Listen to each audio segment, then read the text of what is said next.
Wow, I must be in California. Right? We're an overpopulated state. There you go. But you are a Super Tuesday state, which is where I think I'll start and then take some questions. California is going to be a key state. I'm not telling you that, you always are. But this moment in time is a Super Tuesday state. And so I was in Northern California in San Carlos. We had a great event there.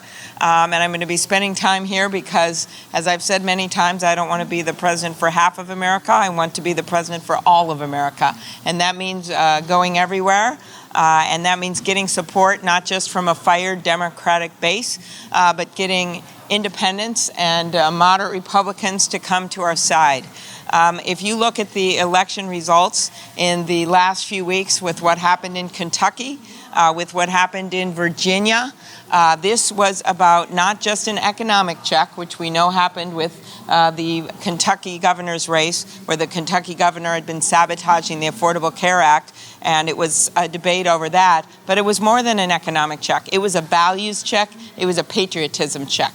And that is what is motivating some of these voters who look at this guy in the White House, and it's not just about the impeachment proceedings. They look at him in the White House and they say, he is not putting our country first. He's not putting the interests of America first. He's putting his private interests first. He's putting his partisan and political interests first. And I'm telling you, having been out there in small towns and in suburban areas, just in Orange County last night, that is what is motivating a lot of these voters to come out and vote. And if we don't get that as a party, we're going to screw it up. So I would argue for putting someone at the top of the ticket who's been able to bring in voters of all kinds all over the state in rural, suburban, because then we don't just win, we win big. We win back the U.S. Senate, and we keep the House of Representatives strong. You know, we don't know if Michael Bloomberg is going to get in the race, but part of the, argument from his people seemed to be, we need someone who can appeal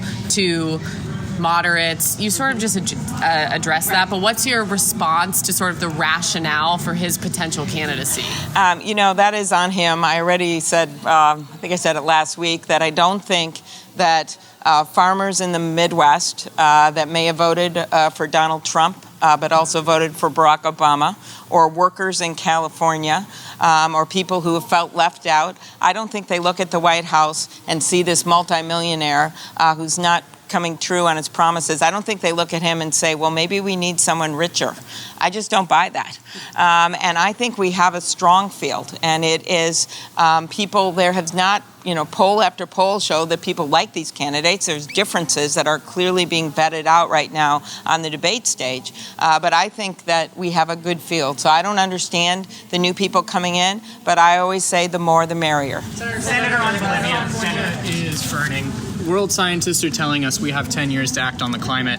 Your plan calls for net zero emissions by 2050, but it's not really specific on fossil fuel, and the timeline doesn't quite gel with scientists. So I'm curious, are you in support of a ban on fracking and other fossil fuels, and will you transition our economy to clean energy? Okay. I think my plan is very much in line with where a lot of people are, including Jay Inslee's, who I think really added much to this race and continues to be a national leader.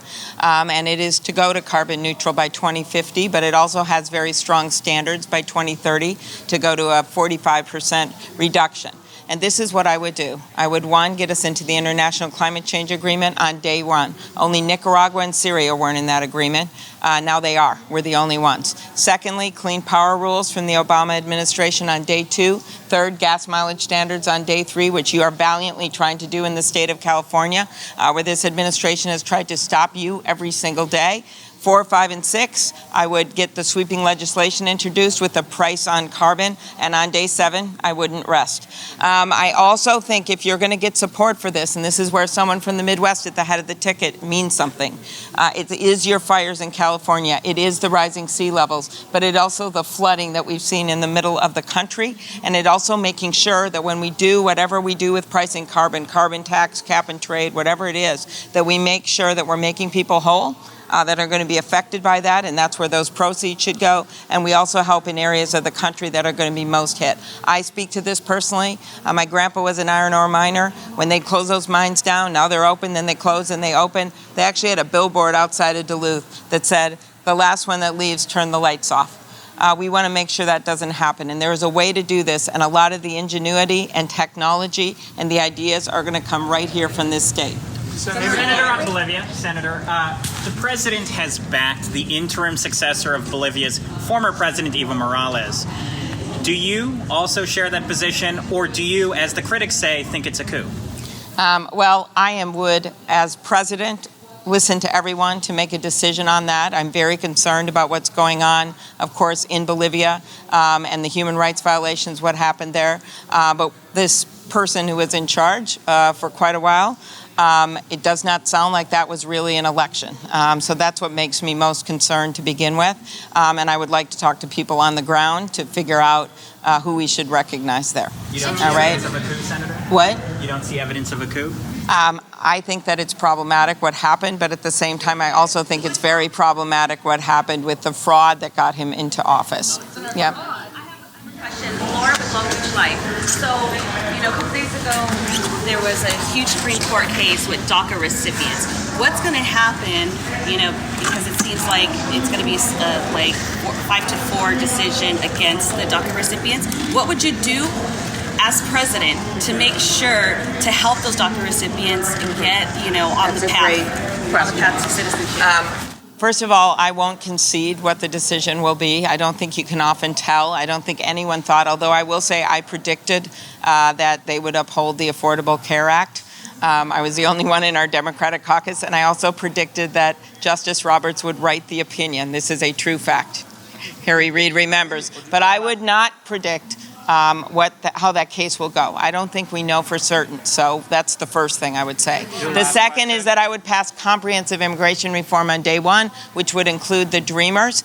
I think we can introduce the bill on day one, get it done by the end of the year. I actually think we can do this. We passed that in 2013 with Republican votes, but now they are simply afraid. They are afraid of that guy in the White House.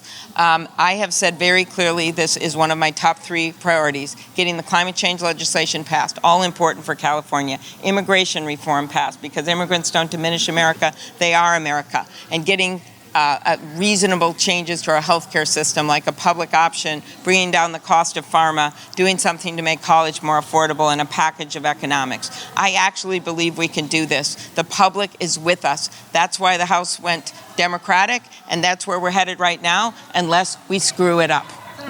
Yeah, one last thing. Students who are homeless and Republican senator colleagues have said initially that there was no quid pro quo. Then they've kind of morphed into, this isn't impeachable, but it was improper. Have you talked to any Republican senators of your colleagues that have told you this is impeachable? I have talked to a few of them, and I think the one that has publicly talked about this, and I'm not going to put words in anyone's mouth, but is Mitt Romney. He has at least been willing to publicly say that he has some serious problems with what happened here. I think what happened this week was significant.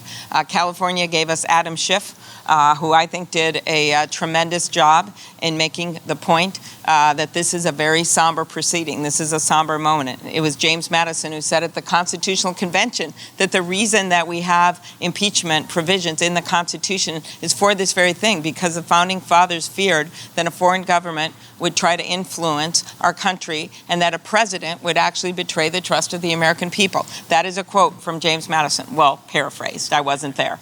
And so when you look back at why we did this, you can see exactly the line that's being drawn to where we are now. And what happened this week when that incredible diplomat, someone who has given her life as a public servant to our country, and that is Marie Yovanovitch, when she took that witness stand and she testified of what happened, and the president had the gall to threaten her, to try to intimidate her while she was testifying, I think that said it all. And so I don't know what those Republican senators are going to do, but they're going to have a decision. Their decision is going to have to be, if in fact the House brings us articles of impeachment, as I believe they will, they're going to have to decide. Are they going to be putting their party first? Or are they going to be putting our country first? Okay, that's it. Thank you. Just one more thing. We had a new poll in Iowa, and I doubled my support. Thank you very much. And we are doubling our offices there, and we are also doubling our staff in New Hampshire. We're adding staff in Nevada, and we are also adding staff in South Carolina. And after that last debate, we raised $2.1 million in just 6 days on the internet from regular people, including a lot of people in this state who actually listened. And when I said, you know, you've got a home with me. If you're tired of the extremes and the noise and the nonsense, you've got a home with me. And I know I am coming from a place where I didn't have as big a list, I didn't have as big a state, and not everyone thought that I could do this. But our campaign now has skyrocketed, or I shouldn't say skyrocket, that's not me. We have gradually improved to fifth place now. I'll be fifth on the debate stage. And that poll again today in Iowa shows again significant momentum for us, and we're going to continue it. I have always believed that you do this the right way. We have a lot of endorsements, most of anyone in Iowa with electeds and former electeds. I'm building a team and has a team that has been fearless and stuck together from the beginning, from the day that we made that announcement in the middle of that snowstorm in the middle of the Mississippi River. And so we're really excited about how our campaign's going. Senator, what happens when you get locked up for 6 days a week in the Senate? I just can't resist that question. Okay, yeah, so the impeachment trial. Yeah, okay, so this is what I think. I serve on the Judiciary Committee. I think you can tell the passion I have for this. I believe that we have to do our jobs. That's it. The chips will fall where they may, and we have to do our jobs. We're going to be judges and juries, actually, in this case, and that's what's going to happen. I have those great surrogates. I have the governor of Minnesota, Tim Walz, the highest ranking, when he was in Congress, enlisted soldier, and he's down there right now having witnessed, sadly, Iowa beat Minnesota, despite the fact that the Gophers were undefeated. At my husband's side, he will be a great surrogate. Highest ranking elected American Indian in the country, our Lieutenant Governor, Peggy Flanagan, and tons of people all over Iowa that will speak for me if I can't be there. And that is just what's going to happen, but we've got to do our jobs. Thank you.